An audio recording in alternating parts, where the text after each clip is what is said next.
ಮತ್ತೆ ಬನ್ನ.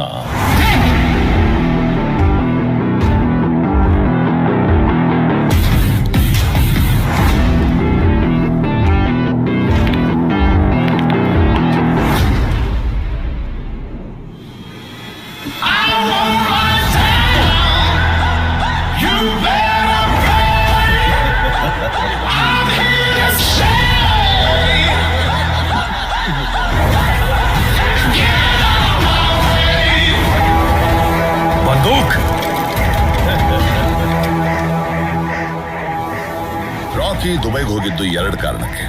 ಇನ್ನೊಂದು ಕಾರಣ ಯಾವುದು? ಅವನು ಸಾಕಷ್ಟು ದುಡ್ಡು ತಗೊಂಡು ಹೋಗಿದ್ನಲ್ಲ. But wasn't that an advance for the gold Inayat Khalil was sending? No.